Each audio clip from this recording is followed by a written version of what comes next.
বিসমিল্লাহির রহমানির রহিম। وقل جاء الحق وزهق الباطل إن الباطل كان زهوقا।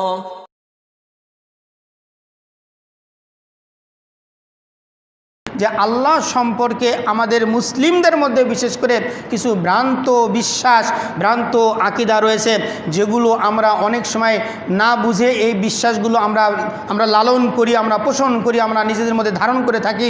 তা হচ্ছে যে আল্লাহ সর্বদা বিরাজমান এবং আল্লাহর কোনো আকার নেই ইত্যাদি যে বিষয়গুলো আমরা বলে থাকি, মূলত এই বিষয়, এই আকীদা একজন মুসলিমের নয়, কারণ আল্লাহর আকার অবশ্যই আছে।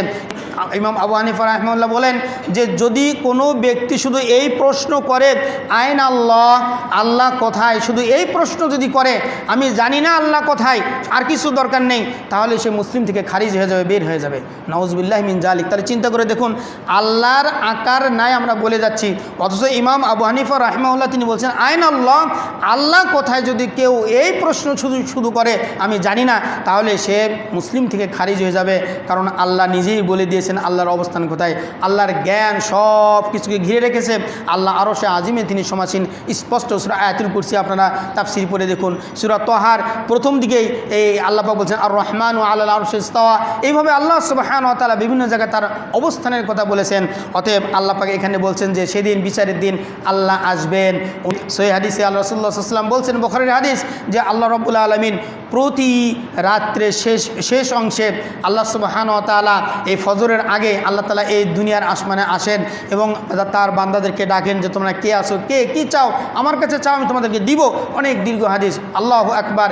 আল্লাহ সুবহানাহু ওয়া তাআলা এইভাবে আমাদেরকে ডাকেন। তবে এর কাইফিয়তটা কেমন আমরা যদি জিজ্ঞাসা করি, তাহলে কিভাবে আসবেন, আল্লাহ কেমন, এই প্রশ্ন করা সম্পূর্ণ নাজায়েজ। রাসূলুল্লাহ সাল্লাল্লাহু আলাইহি ওয়াসাল্লাম আমাদেরকে নিষেধ করেছেন, আমরা এই প্রশ্ন করব না, এর মধ্যে আমরা যাব না। রাসূল আমাদেরকে আদেশ দিয়েছেন, এটাই হলো রাসূলের সুন্নাহ, রাসূলকে অনুসরণের লক্ষণ। আল্লাহ রাসূল যেখানে আমাদেরকে বলেছেন না এর দিকে আর বলা যাবে না, আমরা সেদিকে যাব না। এখানে আল্লাহ পাক বলছেন ওয়া জা রাব্বুকা ওয়াল মালাকু সাফফান সাফফা। সেদিন আল্লাহ আসবেন, ফেরেশতারা সারিবদ্ধভাবে থাকবে। একটি গায়েবী বিষয়, আমরা তো বলতে পারি না যে কিভাবে আসবেন, এটা গায়েবের বিষয়। এই জন্য সূরা বাকারার প্রথমে রয়েছে আল্লাযীনা ইউমিনুনা বিল গায়বি। সেখানে মুমিনদের বৈশিষ্ট্যের কথা, যারা মুমিন হবে তারা তাদের কি কি বিশ্বাস করবে, তার মধ্যে একটি বিশ্বাস হচ্ছে গায়েবের প্রতি বিশ্বাস। আমার যদি গায়েবের প্রতি বিশ্বাস না হয়, তাহলে কিন্তু আমি সঠিক মুসলমান হতে পারবো না, আমি অমুসলিমের মধ্যেই থেকে যাব। গায়েবের প্রতি বিশ্বাস, যদি আল্লাহর সম্পর্কে যে সমস্ত গায়েবের বিষয় রয়েছে এগুলি নিয়ে বেশি আমরা ঘাটাঘাটি করি, তাহলে আমাদের বিপদের সম্মুখীন হতে পারি, আমরা বেলাইনে চলে যেতে পারি।